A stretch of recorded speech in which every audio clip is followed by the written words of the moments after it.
All right, says live on my end.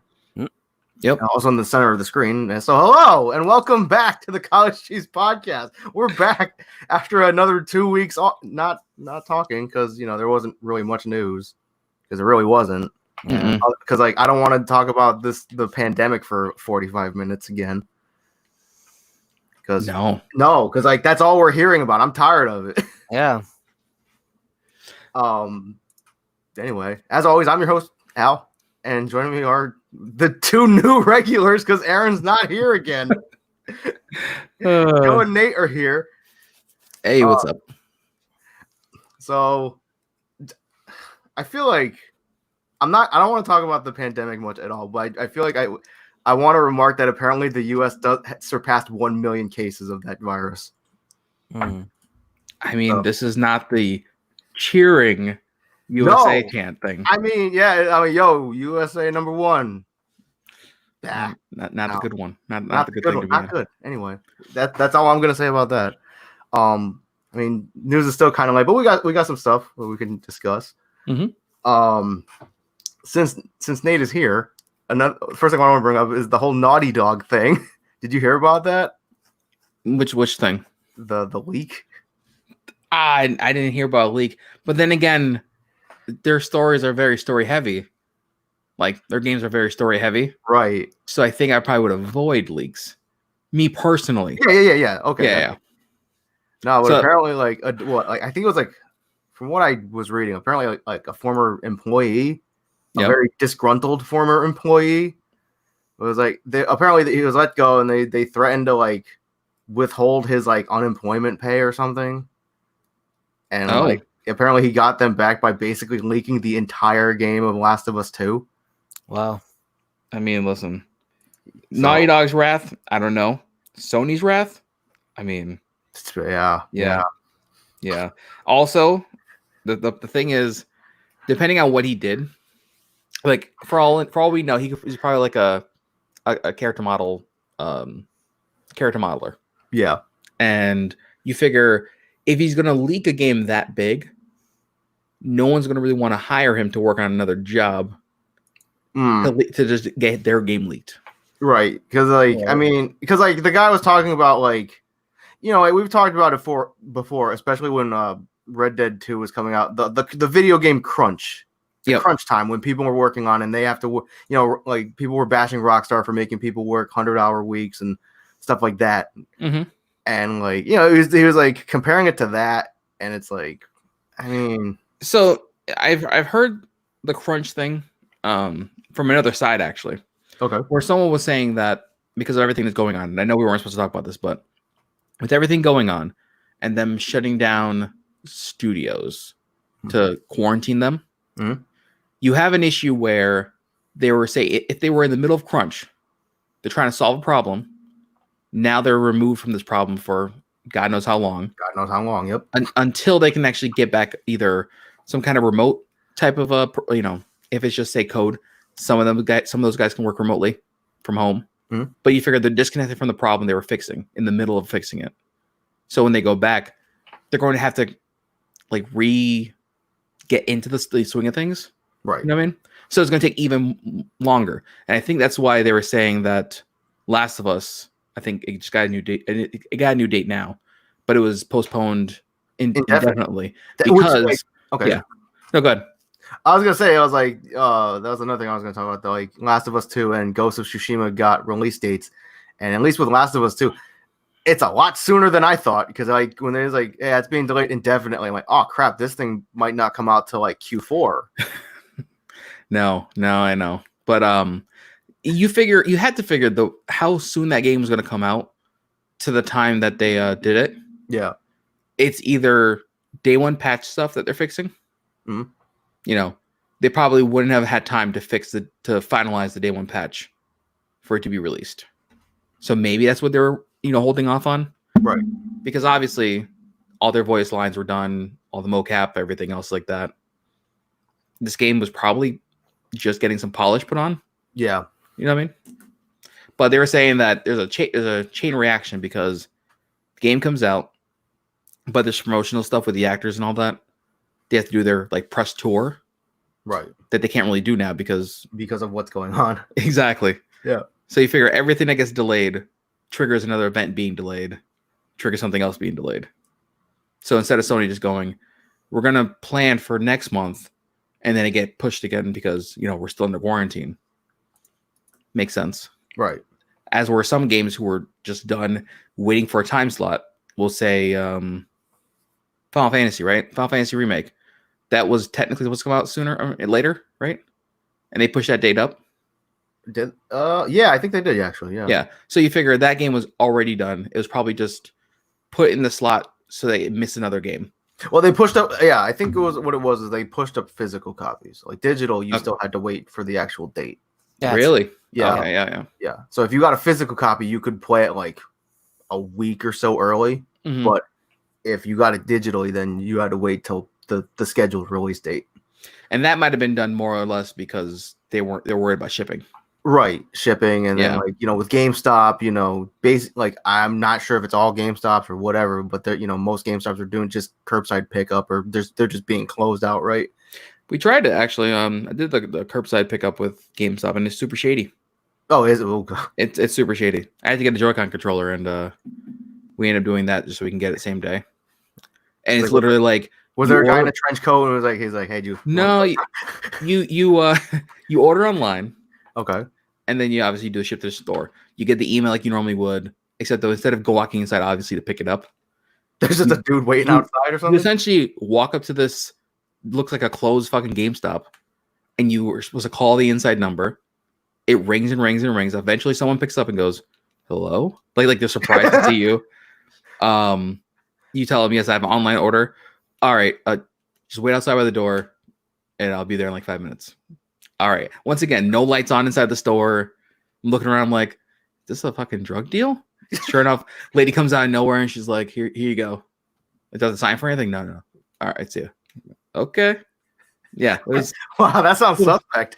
Little shady. Like I said, I wasn't sure if, who knows, but. Yeah, but I haven't needed to go to GameStop for anything. Yeah. Let's see. Getting back to the Ghost of Tsushima is going to be coming out July 17th. Okay. Last of Us 2 is coming out June 19th, and then Ghost of Tsushima is following almost a month later on July 17th. So that's for Last of Us 2, that's a lot sooner than I thought, because I thought for sure it's like, hey, this game's delayed indefinitely. I thought it would push it back to like September, maybe October, pushing into Q4. But let's see. Oh.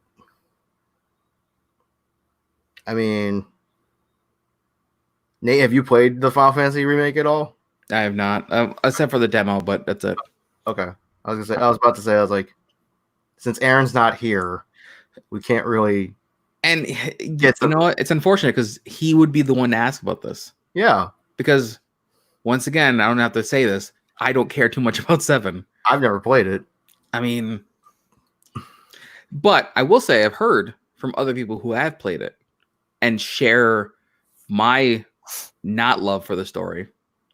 It made them want to go back and play 7. Okay. Yeah, so because of the whole, it's not the full game. Yeah. I guess someone said that it's like 20 hours or 20 plus hours of game, but it's 8 hours of the original story. Okay. So they flushed out some more things than they would in the main story. So what I've heard is someone who plays the remake and then goes back to play the original, they feel like the original is a condensed version of the remake, which is kind of crazy. Yeah. But remember how we were having this conversation? If they're going to break this game up into 3 games, 3 $60 games, right? You're like, man, they're just trying to grab money. If that's true and they flushed it out that much where they can get 3 games worth of content out of the one game, I might not be too opposed to that if it's good. Yeah. And I've heard it's super good. Yeah, I've heard pretty good things about it. Like, people like, oh, what is your game of the year so far? And the basically the three contenders I'm hearing are either the Final Fantasy VII remake, Persona 5 Royal, or Animal Crossing. How sad is that there's only one new game in there? Well, I said Royals is new enough. Yeah, I mean? It's new enough. Where 7 is literally just saying we just remade everything. It's the same story though. I mean, Animal Crossing is new.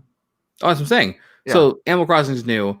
Well, it's 100% new. It's like it's new, right? Yeah, it's not like it's not a remake. Yeah.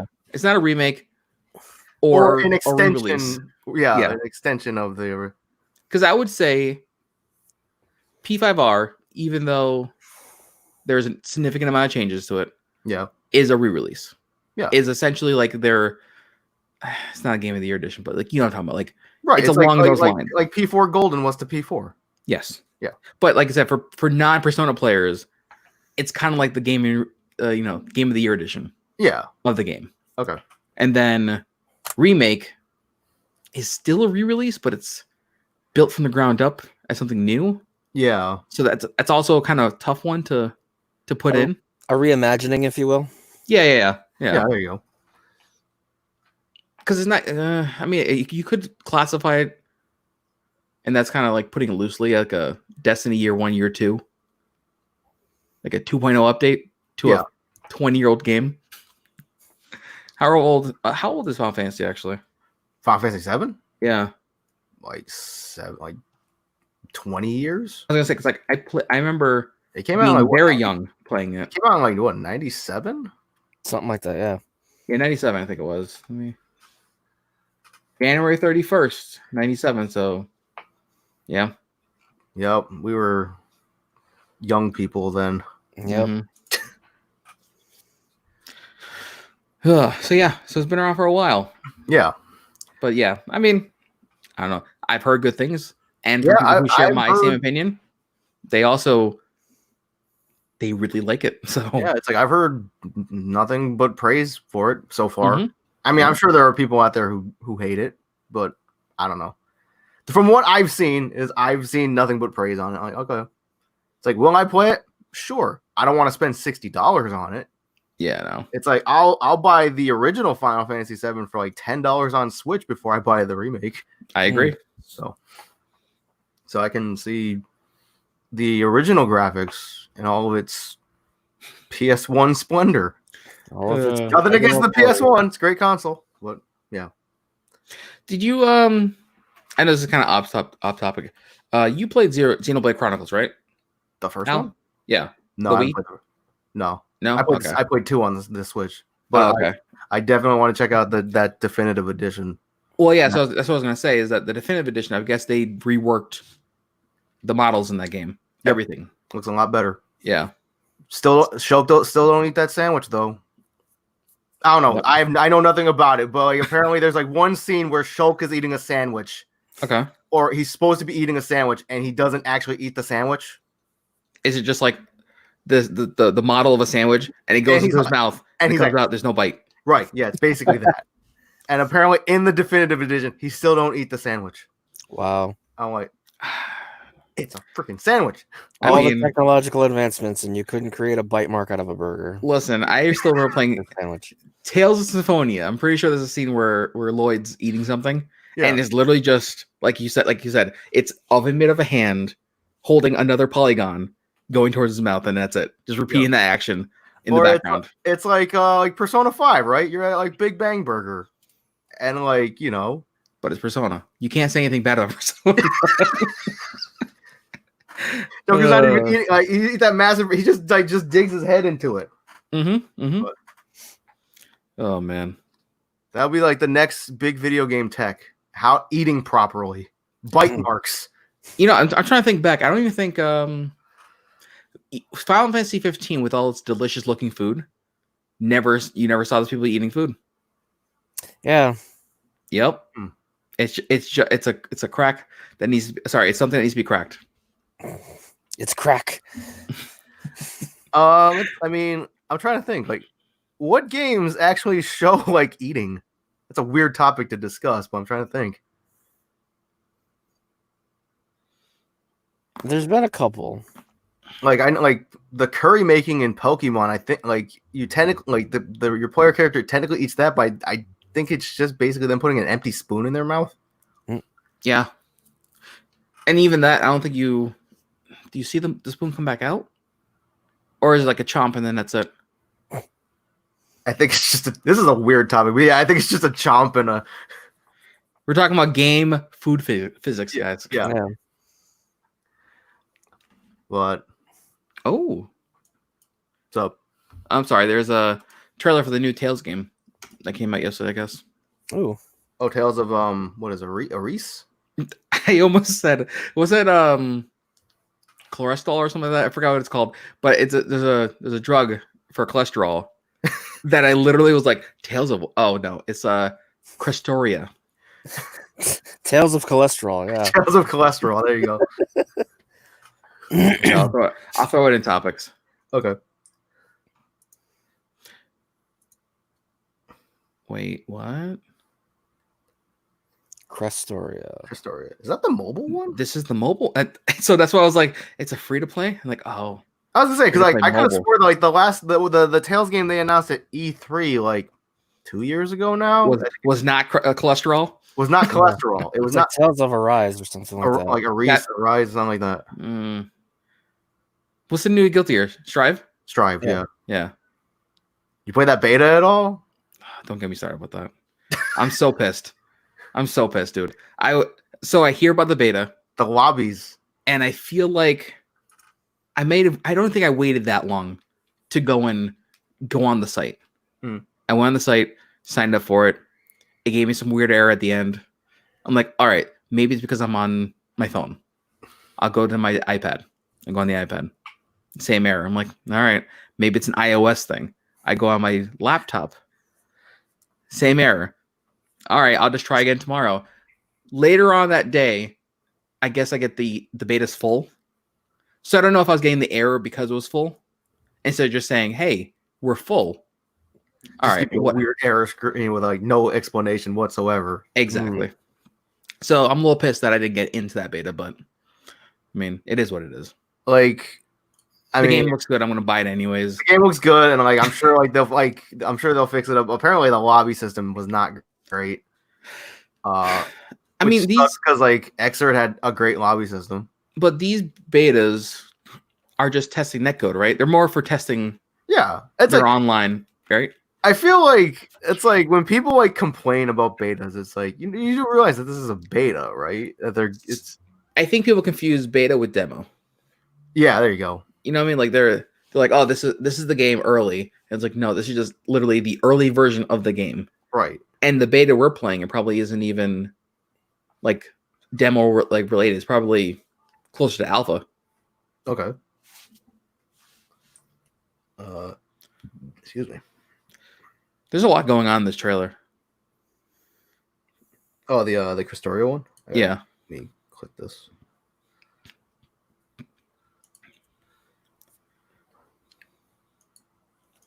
Yo, it's too bad we're not on Skype and we can screen share it and then the video will get flagged. We could screen share it. Oh, that's right, we can. Yeah. But we're not going to because we don't want to get flagged. We don't want to get flagged, we can. Could you imagine if we did an Arxis trailer? They would 100% go after you. They'd see you in it and they're like, that's the guy we put in jail before. Get him. Here's the thing. It would post on your channel and somehow my channel would get banned. Yeah. God.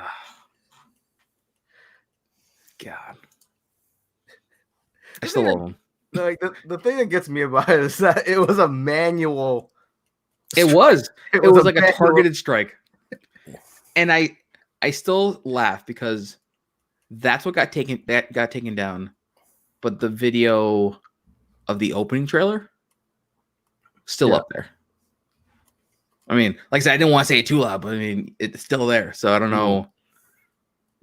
It was literally just that one targeted video. Yeah. God. Speaking of trailers, this is just something I'll grace over real quick. Apparently, the other day I checked the like wrestling news sites and stuff, and WWE had like their conference call to discuss their quarterly earnings and blah blah blah. and one of the WWE higher ups said that the 2K21 was canceled, which I'm like, that's not surprising because 2K20 was trash. Yep. But then like the 2K Games Twitter, like they teased something for Monday, so yesterday, and we found out what it was. They're coming out with a game this fall called, was it WWE 2K Battlegrounds? I think it was. Is that the chibi wrestler one? Yeah. And I'll just say, I hope it's good. I hope it's it looks like WWE All Stars 2, and I'm hoping that's exactly what I thought. It's like I'm hoping that's what it is. Like WWE All Stars was basically, you know how NBA Jam was like over the top NBA basketball. WWE All Stars was basically over the top WWE wrestling. Ah, okay. It's like you had juggles, you had like juggles in a wrestling game. Yeah. You had actual juggles. You could combo into finishers, and you could combo go ahead. If you played like a super heavyweight character, like say the Big Show, like he literally jump in the air and like cause an earthquake and pop the opponent up in the air, and you can juggle him.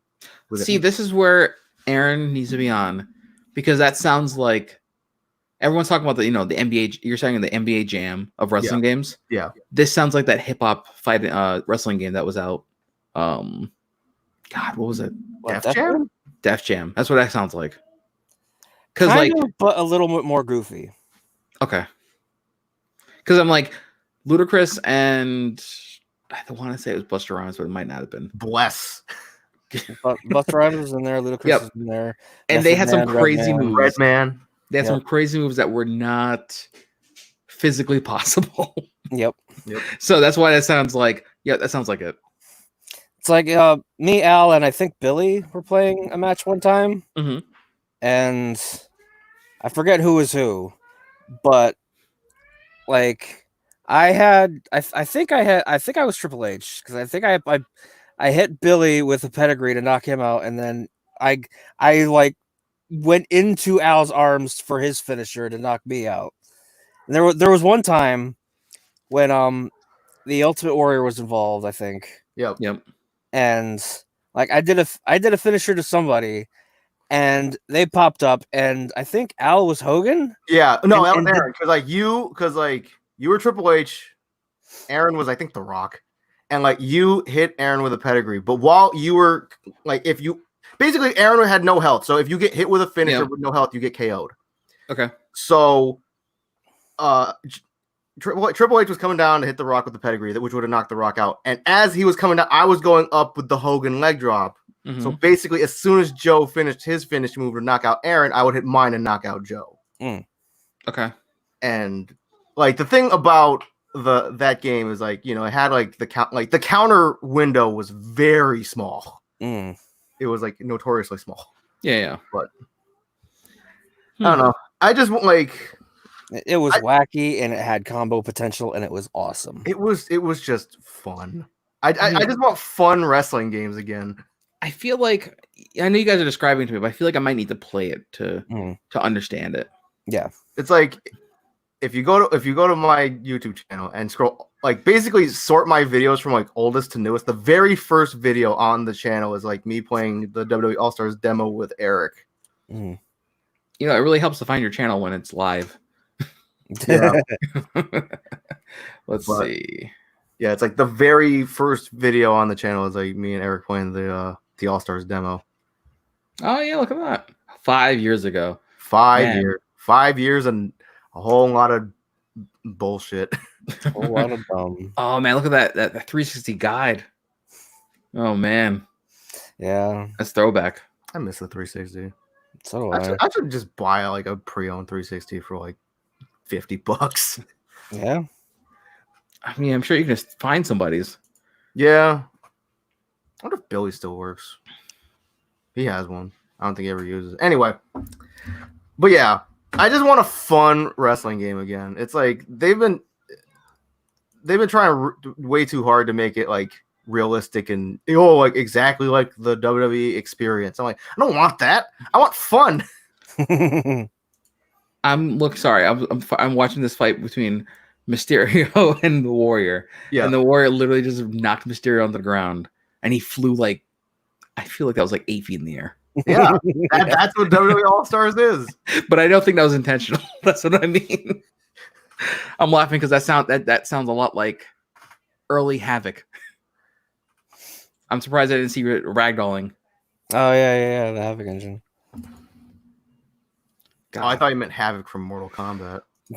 That's what I thought so first. I'm like, wait, what? Oh, apparently, I saw this article on Event House, but apparently Ed Boon said that we don't have anything planned right now, but we're definitely not done with MK11 DLC. Oh, so like, I mean, is it like a threat?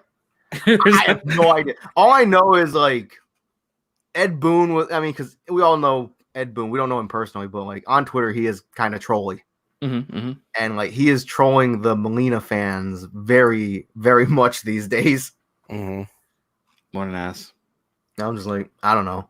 I mean, because I feel like NetherRealm should sponsor this podcast on how much we've talked about their games before they come out, and then they come out and we never talk about them again. I feel like with us, that's a lot of fighting games though. Because you remember, you guys were after it came out, you guys talked about what's it, Tekken 7? Yeah. Talked about Tekken 7 for a little bit. But then it was a hard cutoff where it just nothing. I mean, look at Injustice 2. We talked about that. We talked about that like every week for like 2 months, and then it came out, and then it just.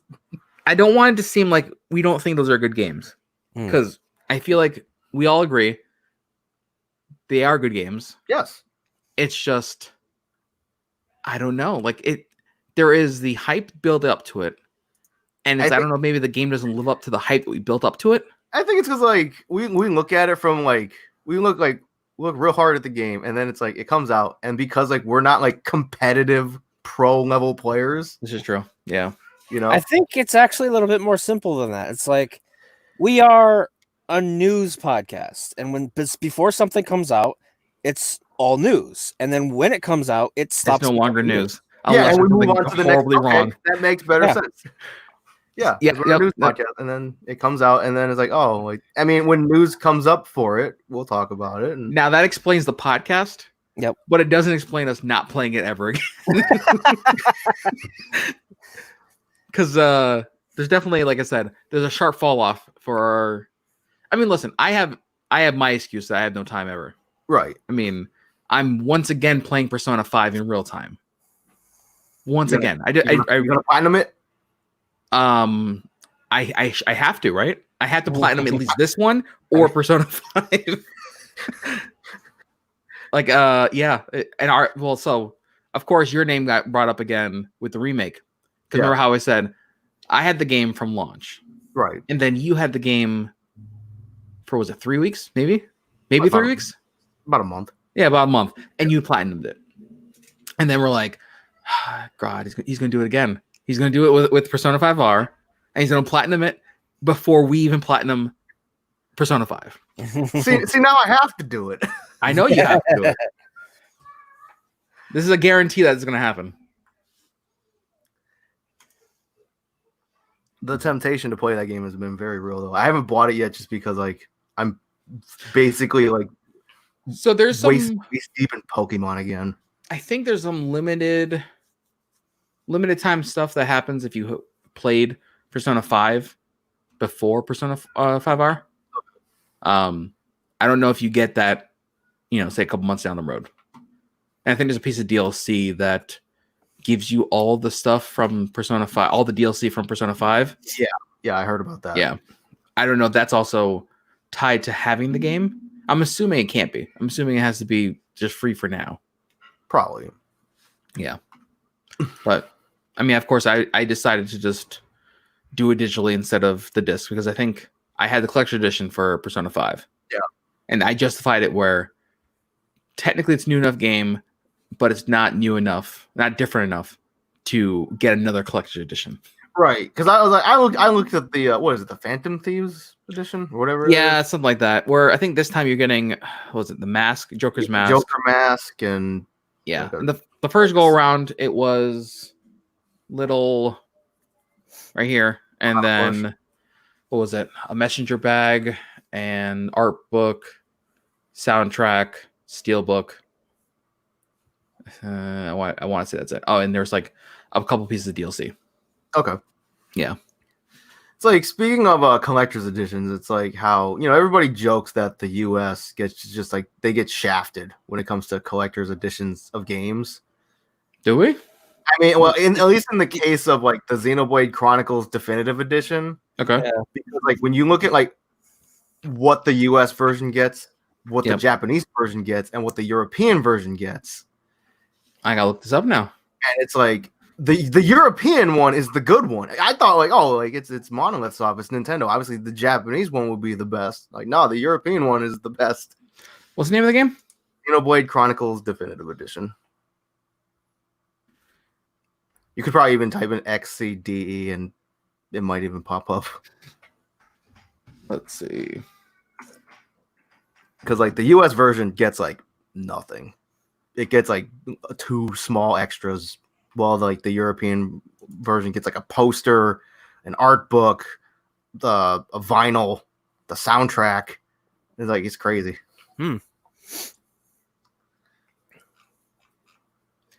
All right, so there's that. Oh, okay. I could see. Is it the same price or is it different pricing? It's probably different pricing. It's like, I know a couple people on Twitter who bought the European one. I'm not sure how much it costs. It probably costs about 130. Let's see. This is saying that this pre-order is $80, which sounds more like in line with what I'm seeing here for a collector edition. But for the other one, that looks like they're saying it's the same. That's crazy, man. Same price? Same. Well, I guess after you move everything over to euros and whatnot, yeah, it's about the same price. That's weird, man. It's like, I just remember like what, I think 2013. And I pre-ordered Project Cross Zone on Nintendo 3D, the 3DS. Yep, the best handheld, and we'll just say the best supported handheld. How about that? sure, that's fair. And like I remember, like just because I pre-ordered it, I got upgraded to like the deluxe edition. At, like, really? At no extra cost. And I went to pick it up, and the guy had I went to GameStop to pick it up. Back in the day when you can actually go into GameStop and not do a shady curbside pickup. Yeah, so shady. And then like the guy had it like underneath the counter because I was the only person who pre-ordered it. Oh boy. You gotta love it, man. See, I feel like those kind of pre-orders are always the better pre-orders. When you say like we're gonna upgrade you to the Steelbook or something like that, yeah, there's a reason to upgrade to pre-order in store. For me, at least, I'd rather just get everything digital anyways. Yeah. So that would be the incentive to say, all right, I guess I will just spend money here and get the physical edition. Yeah, like I pre-ordered the Project Cross Zone, and it's like I got upgraded to the deluxe edition, no extra cost. Came with like an art book, the soundtrack, and like a poster. It's pretty nice. Oh, Indivisible's out on Switch, but apparently the dev doesn't like it. Yeah, I saw a tweet like right before we went live, and it's like somebody was like, "Yeah, it's not like I just found out that Indivisible got shadow dropped on Switch today." Yep. It's yeah, I see the tweet now about how hey, that thing you wanted is out on digital, but you feel like you missed an announcement. You're not alone. Our team found out because Twitter sent us a congratulations. Oh, wow. Yeah. Wow. Okay. Huh. That's a thing. No release date announcement, no lead up, no PR at all. Just in the apparently the eShop artwork is wrong. Nice. So I don't know if the Nintendo port this. That you would think they'd have to know about this, right? Yeah, kind of. Unless it's like I was looking at the eShop this morning because I added Streets of Rage 4 to my wish list. Who publishes Indivisible? I know it's the people who made Skullgirls, but who's their publisher? Lab Zero? Lab Zero? So did Lab Zero give this to a porting company to port over? Or Marvelous? So I think Lab Zero made it, and I think Marvelous published it. Let's see. Indivisible.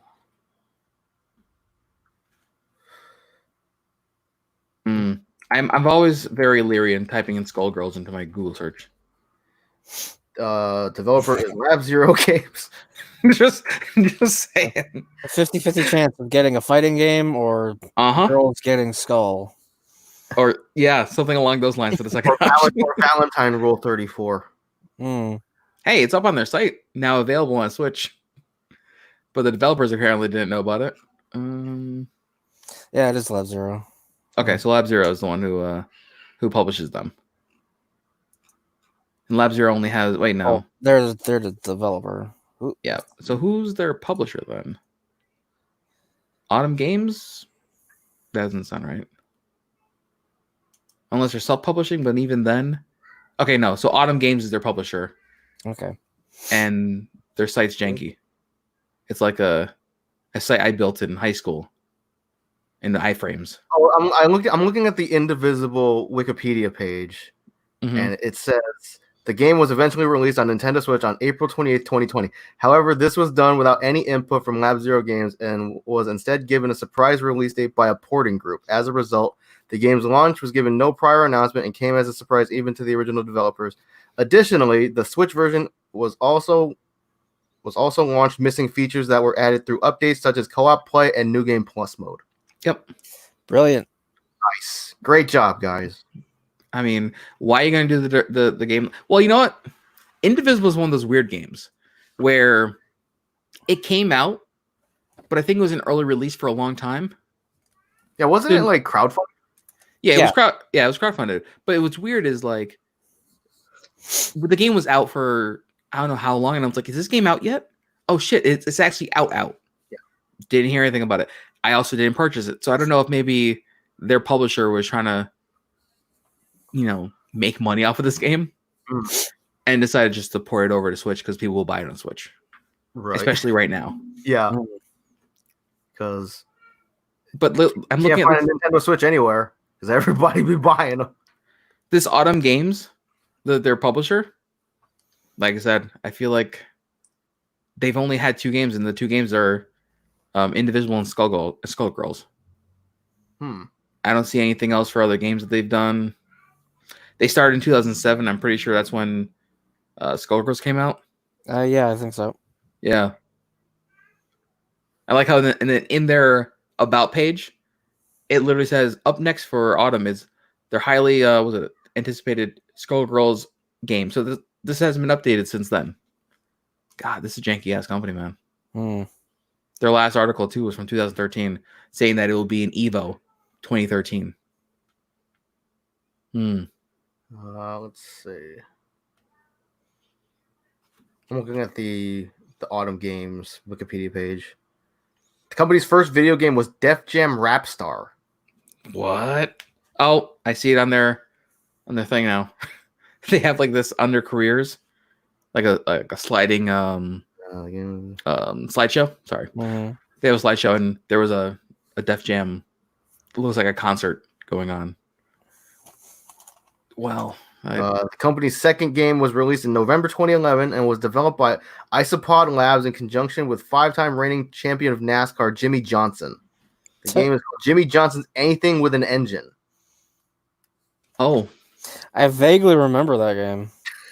I remember the title at least. Joe, you would. You would. What does that mean? I feel like if it's an obscure Steam game, Joe's like, I've played it before. Am I wrong? I mean, you're hesitating. I'm not wrong. I can't dispute that because I know a lot of weird games. Let's see. November 25th, 2011, Jimmy Johnson appeared on Late Night with Jimmy Fallon to announce the game's first downloadable character, a James Bond-inspired Jimmy Fallon character. I can't. Oh, God. To think oh, my God. How do you go from Jimmy Johnson's Anything with an Engine to Skullgirls? different developer. Yeah, a more confident developer. I mean, you figure that studio, the studio who did Skullgirls. Let me see. Oh yeah, I could have just gone through there. Oh, they've had multiple publishers. Oh, okay. That makes sense now. Oh, okay. I saw that the Rogue One co-writer Gary Whitta has started his own talk show in Animal Crossing. Fucking Gary Whitta, man. Fucking Animal Crossing. That I love that game, but that game is pissing me off because people are too damn creative. So Gary Whitta is one of those kind of funny guys now, or was. He's friends with Greg Miller, so then he goes on the show. Essentially, it's our podcast with more viewers daily. Nice and not funny. So they were always saying about how he goes home and he does occasional live streams. Yeah, just tweets for random, like whatever. So I'm not surprised that he did one in Animal Crossing. It's like, I was telling Joe about this the other day, but there was I think a music festival in Minecraft called Block by Block West, I think it was. Okay. And it turned into the Fire Festival of Minecraft because I think what it was is it was free. Okay. And obviously the servers got overloaded, so they crashed. Mm-hmm. And then so they started charging $15 to get in. And then the servers crashed again, and then they just rescheduled it. You gotta love it, man. You gotta love it. It's just you hear people are doing like their graduations in Minecraft. I read an article where like this Japanese company they tried holding a work meeting in Animal Crossing, and obviously nothing got done. I mean, some Animal Crossing chores got done, but oh my god. Anything to keep people. I don't know, man. I just don't know. Then again, Animal Crossing dropped at the perfect time. Yeah. Well, did that come out earlier, or did they keep the date? They kept the date. They people were putting out change.org petitions to try to get Nintendo to push the release up a week. I think I remember hearing about that then. Yeah, they're trying to get it done. Yeah, a certain somebody we all know sent me a link to the a petition to sign to try to get Nintendo to push the release date up a week. I'm like, yo, it wasn't even a week. It was 4 days. Was it Denville? It was, yeah. I'm calling him out. Oh, it's right. I have some people who play Animal Crossing and I don't. But I don't even feel like I'm missing anything. You know what I mean? It's just everyone's into it. They're into their thing. Their houses. They compare houses, and then that's it. All right, what are your turnip prices today? No, see that's all Greek, man. All Greek. Yeah, he's not watching, so I'll call him out. Speaking of Denville, congratulations to him. He caught his first shiny Pokemon last night. Hey, congratulations. We was doing some max raid battles, and he found a shiny. Oh.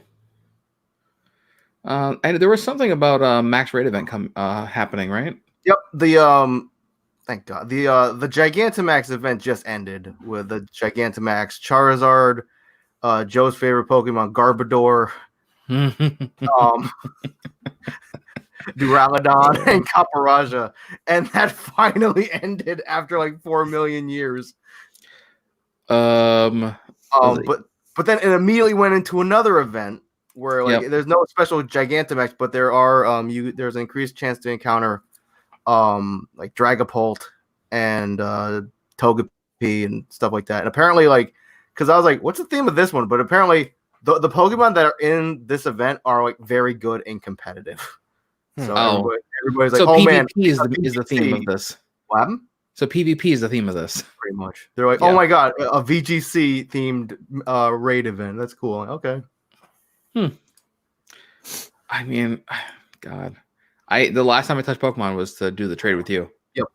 And then I think so in my Switch update news, it is close to dying. Really? So the fan has been struggling for the last few days, and occasionally when it's on the dock and I'm playing it, it will overheat. Oh, really? Yeah. Have you been playing Cooking Mama? No. Because apparently that game can make your Switch like really, really hot. Really? Yeah. It must be stressing out that was it. I forgot. Was it the they're T1 trying to chip? create real-time temperatures for cooking. Yeah, the rainbow is like, you got to bake your rainbow grilled cheese, Yeah. And then there was the whole cryptocurrency thing about it, but apparently that was debunked. But what was not debunked turned out to be true was apparently playing that game can make your Switch very, very hot. Yeah. So I told my mother not to buy it. The NVIDIA Tegra chip inside. Yep. Yeah. I think at least like the the Switch has like a thing where it's like if it gets too hot, it'll shut itself off. Yeah. I mean, from the sounds of it, that's not gonna be covered in a warranty for me probably because I don't know if Nintendo's a year or 90 days, but I'm pretty sure I'm past either of those dates. Yeah. So I'm probably gonna have to go in there and either hack my way to either replacing that fan or figuring out what's wrong with it. Didn't your Switch get like run over by a car? Oh my god, my Switch has been through the ringer. But once again, it prevails. There's one thing about Nintendo, like at least they build durable product. I will say the best part of that Switch, or the design of the Switch, you would think would be, I wouldn't say this, sorry, it's the plastic screen. So it having the plastic screen, and then I put my screen protector on it, it's enough give so that it won't crack, but it's also with the glass on it, scratch resistant. Okay. You know what I mean? So obviously with the soft plastic, the downside is that it scratches easily. But I feel like even the regular plastic that's on that screen didn't scratch that easy. Okay. Does that make sense? Like, I get what you're saying. Do you have a protector on yours or no? Huh? Do you have a protector on yours? A screen protector? I don't. You don't. And no scratches or anything, right? Yeah. Then again, I guess there's not many games that you're touching the screen for. Yeah. It's not like the 3DS where you were every game was touch everything interactive. touchscreen and stuff, and yeah. So anyway, I actually played my Switch because it was like late because I finished playing Pokemon with Daniel at like 2 a.m. Yeah. And then I laid down to go to bed, and I'm like, Animal Crossing problems. I forgot to water my flowers. Oh God! And so I was like, "Oh crap! I'm gonna just I'll play in handheld for like 10 minutes to like water my flowers." So I'm laying in bed playing my Switch. I'm like, and I was like, you know what? I finally get the appeal of this. This is very comfortable. I will say that do you have a Switch Lite or I think they're calling the new Switch, the all-in-one unit versus the dockable Switch? I have the OG dockable Switch. Yep. So I will say I do prefer the OG Switch. Okay. Because of, and I hate to say this, you remember how I think one of the press conferences they were like, the reason we made the Joy-Cons like this is because you can have this relaxed position while playing. Mm-hmm. I find myself playing like Yoshi or something like that with that like relaxed. My arms are down. I'm just using the Joy-Con separately. Not in a controller function, but like just separately. Yeah. Very comfortable. Also, you can just prop the dock up on the desk somewhere and play. Yep. I mean, I wish that the kickstand in the back was either 2 kickstands or just something more reliable than. I haven't used that kickstand all that much, but I'm like, I just look at it, I'm like, I don't like that kickstand. That does not look stable at all. It's also not very secure. It just pops out no problem and then pops back in no problem. Yeah. Yeah. And the fact that your SD card's also just exposed underneath that is weird. Yep. Yeah. It's like, I mean, like I've messed around with the Switch Lite a little bit because my mother has one, and it's nice that it's got a D-pad. Yeah. That's about it. Well, I mean, I guess I hope there's more durability with it being all in one. Okay. Because what kind of sucks is that the warranty for the joystick drift? Yeah. The Joy-Con drift? Yeah. If that's happening in the Lite or whatever this one is called. Yeah, you're basically screwed. Exactly. You can't replace those joysticks. Yeah, you have to send the whole unit. Yeah. Yeah. Let's see.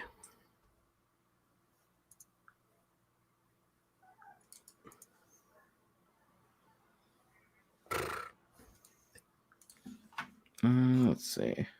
Topics. So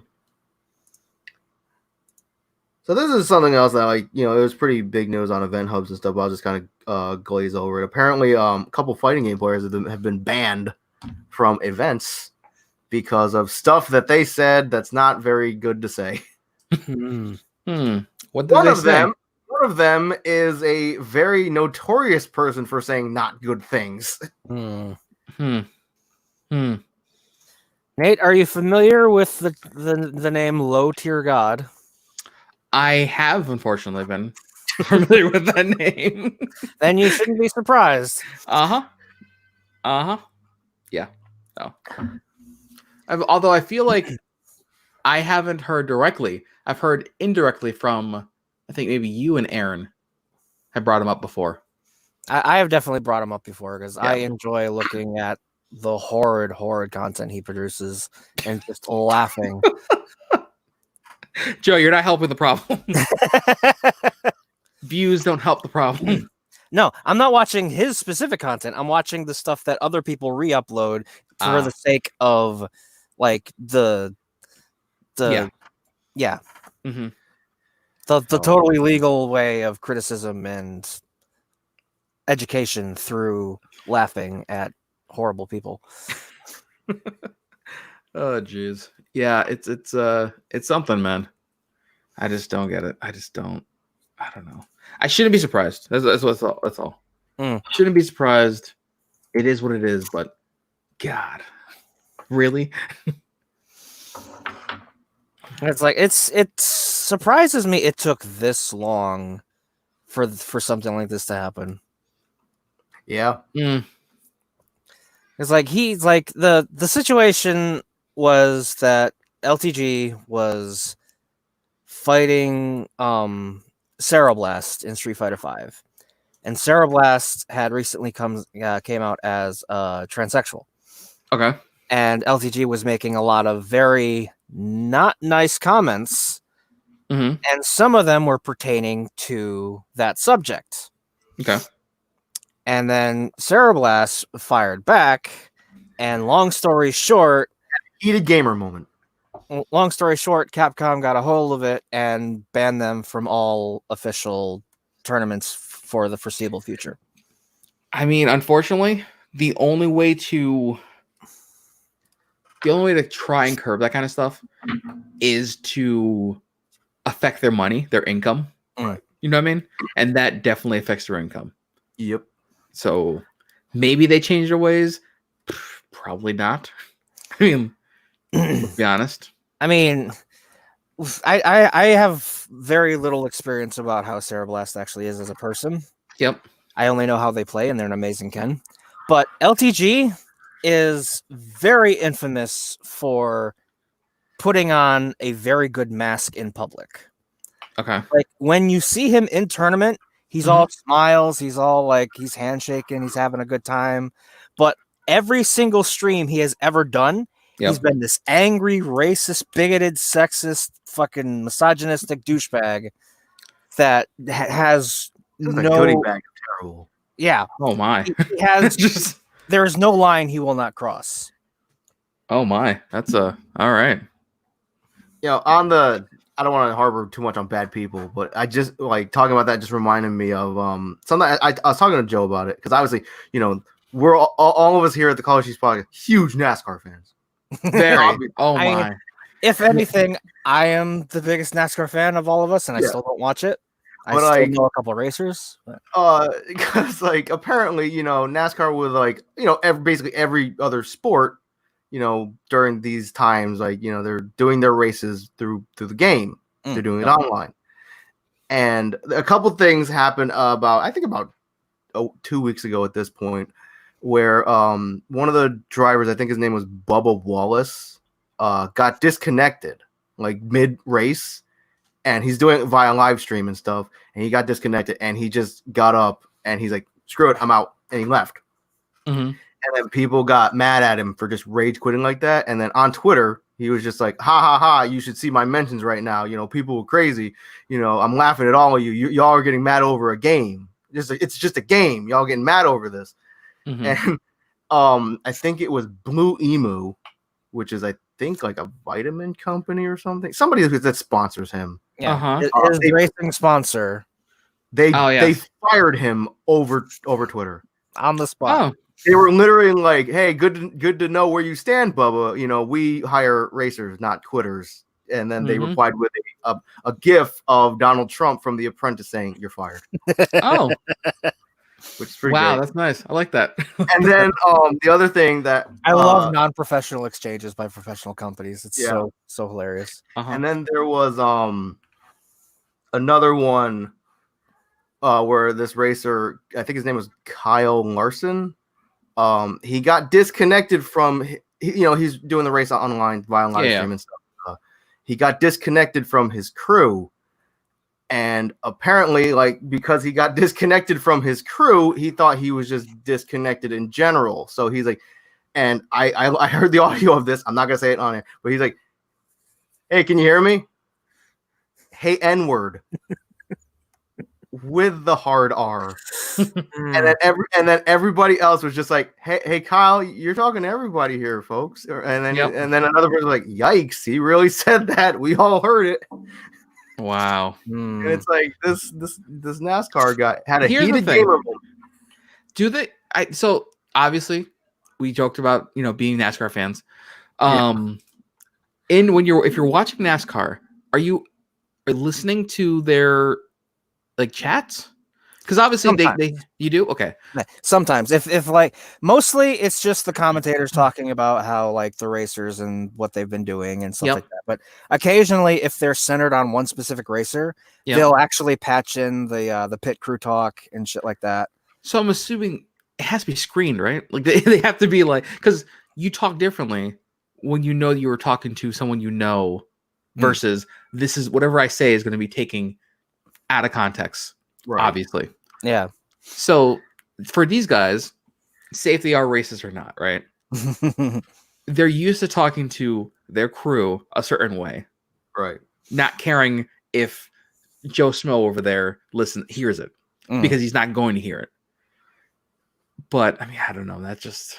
I'm assuming it's sort of like a not really a contract, but like an agreement that, hey, you're in an official race that's televised. You could be patched in at any time, so keep it clean. Yeah. So I think that's what I mean, where I'm pretty sure that someone's screening these before they go to air. But when you're in this kind of situation where it's like a live stream, I know that shouldn't be any different because they handle races. Yeah. But with the reduced equipment and probably team size, that's not happening. So they're just going, we're gonna patch this in. Oh, this fuck. I'm sorry. You know what I mean? Like it would make sense if they were screening them in advance. We're like, all right, we're gonna pull this audio segment, and yes, you hear it, but it's not live. It's 3 minutes delayed. You know what I mean? Something like that. That might be a thing. I'm not actually sure. That might be a thing. Yeah. So I don't know. I mean, like, obviously I haven't watched it, so I don't know if I'm like, if they're patching us in as he's taking the turn and we're hearing him like react to the turn. I don't know. I mean, I feel like most NASCAR people probably drive like how I play Halo, where I don't talk. I'm literally just in the zone playing the game. You probably hear like the equivalent of the steering wheel move inside the cabin. There's a lot of concentration involved because you're taking corners at like 80, 90, 100 miles an hour. Exactly. Yeah. I mean, literally the only conversation should be happening like, hey, I think you need to come in and change tires. All right. Sounds good. It's like, yeah, your left tire's looking a little low.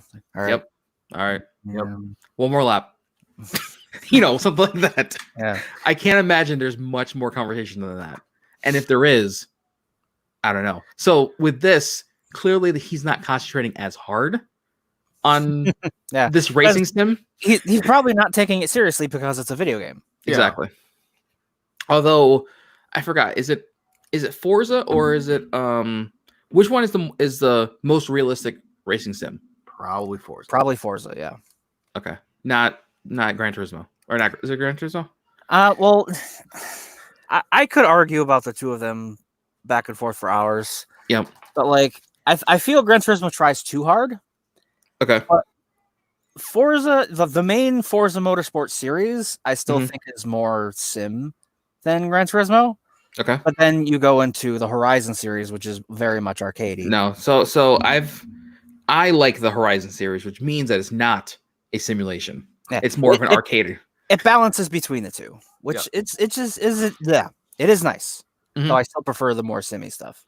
Yes, yeah, I can't. If I need to brake to take a turn, garbage. I will play with car physics like what was it, Need for Speed Underground 1, where I can drift the entire track in a straight line. Yeah. Yep. Or you could do the worst thing that I did in Underground 2 was just taking a corner, like going full speed and then downshifting 3 gears to take the turn at normal speed without hitting the brake. No. That would destroy your transmission. Yeah. But it's a game, so fuck it. Yep. It was effective. What was the Forza demo that you were playing on when I had the Xbox One, Joe? Was that 5? That was 4? It was one of them. I just remember like because you had Xbox One early, right? Yeah. And then you got rid of it kind of early too. I think that was it might have been 5. I just remember Joe was doing just driving around the track in the rain, and he was just slipping and sliding everywhere. And by the time the race was over, his transmission was like blood red. Yeah. I was like, it's like you could hear the gears crying at each time I shifted. And it took like 5 seconds to get into gear. Oh, this is like a what? Forza 5 came out 2013. What's the newest Forza game? The newest one is 7. 7? Yeah. Oh god. Yeah, 2017. So we're due for a new Forza, right? At some point, hopefully. Yeah, I mean, too bad E3 is not happening because they could announce a new one and lower another car for 30 seconds. And then lift it back up. Well, I mean, we can do that digitally now if they do the virtual E3 show. Do it in Minecraft. Lower a car in Minecraft. Well, hold on. Didn't they do the opposite where they lowered the Lego car? Did they lower or did they drive it out? I think I think they lowered it. I think they rose it from the floor. Maybe. Oh, maybe. Either way, they showed it off on display and it was like, hey, look at this Lego car. So why not do it in the reverse? We're like, guys, we own Minecraft and ray tracing is a thing now. Sure, we're gonna show off Minecraft ray tracing using this car to represent Forza 8. Oh god, that's so much of a box inside of a box inside of a box. Jeez. Oh, this is just something like real final that I want because a friend of mine is very much into Destiny, and apparently they have like this competition going on between like the 3 classes or something. I just see like 3 flags and like it's Iron Banner was recent, but like the Titan games or something. I don't know. I just see like 3 flags and like that sounds interesting. I don't know. One of my friends is very much into Destiny, and she was talking about it. But the faction wars are back. That must be it. I just saw like it was like 3 flags. It was like a yellow flag, a blue flag, and a red flag. And they were okay. So I like how Joe and I perked up. We're like, huh? Yeah, it's like I'm like I just popped into my brain. I'm like, I don't know crap about Destiny, but they do, so I'll mention it. Because I'm thinking of the faction wars, because like we haven't had those in a long ass time. But if it's just straight red, blue, and yellow, then yeah, I think those would be like classes that would be different. I'm not seeing anything. This was recent, Al? Pretty recent.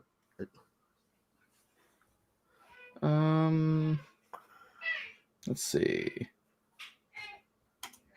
Exercise. The Guardian games? Destiny 2 Guardian games? Guardian games. I never heard. Oh, it's dinner time? All right, I'll be down soon. Let's see. I don't see it on their site at least. I mean, I'm sure. I just Googled Destiny 2 Guardian games. And hang on, let me.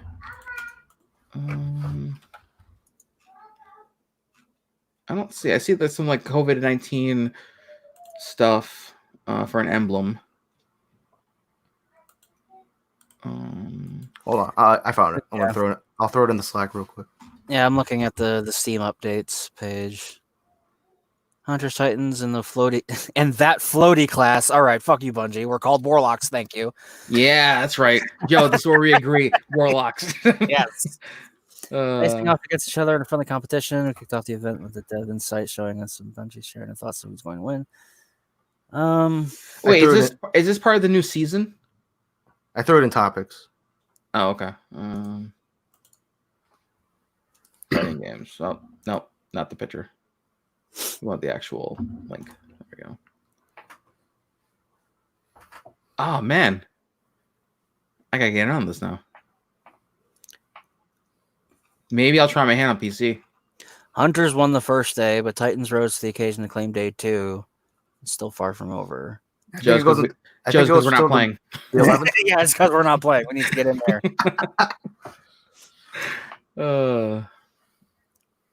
Oh man. All right, yeah, I'm gonna have to get into this. But let's be honest, my destiny of choice is PS4. Sadly.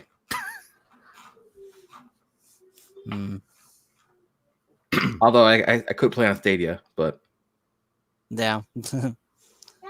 Good luck with that. What is that? Oh, it's a zucchini. Yeah, I know. I thought you said cumin. Yeah, I think you were trying to say cucumber, but no, it's a zucchini. All right. Well, you know what? Actually, I am going to, with that news. I was like, that was gonna be the last thing I was gonna bring up before we start wrapping. All right. Because it's dinner time for us as well. Or it was technically dinner time about an hour ago, but we eat afterwards. So anyway, on that note, we'll start wrapping this up. Yep. So anyone who listens to this, it's good to be back. I don't know if we'll be back next week because depending on what news is looking like. Yeah. If anyone's wondering where Aaron is, we don't know. Hopefully. Tell us if you know. Yeah. Or if you want to know, tweet at him because that's he doesn't use Twitter though. You find a way. Yell at him through PSN because he's probably playing Final Fantasy 14. Yeah, or yell at him through like Battle.net. Yell at him in Overwatch. So here's the thing, and Aaron's gonna. If you're listening to this, Aaron, we hope you're doing okay. We see you online in every game friend list we have. Yeah, but we don't hear from you. So, because I think I was playing Hearthstone the other day, and I'm like, oh, Aaron's online, not on mobile. Oh well, I guess. Slack, he's there. He's there. I don't know if I've seen him on PSN. I haven't been on PSN. I haven't been on. Yeah, I was gonna say. Yeah, I saw him playing. It's like freaking like Carmen Sandiego. It's like, except it's Aaron. I don't know. Where in the world? Shady. Aaron. You guys show up. Anyway, be sure to subscribe to the YouTube channel. We got all of our episodes in video form. Or anchor.fm/college-cheese. All of our edited audio episodes are there if that is your preference. So you don't have to see our stupid faces. Whatever. Listen to our podcast. It's rambling. It's great. Sometimes. Most of the time, it's great. That's right. The unedited version's on your channel. Yeah. The live stream version is on the channel. And then the edited versions are on Anchor. Mostly edited in case there's like a silence longer than about 5 seconds. Yeah. The friendliest dumpster fire you know. You know? I don't know. I've heard some friendly dumpster fires, sir. Oh, have you? But yeah. So on that note, until next week, I'm Al. Yep. I'm Joe. I'm Nate. And we'll see you next week, maybe, if news is decent enough. Yeah.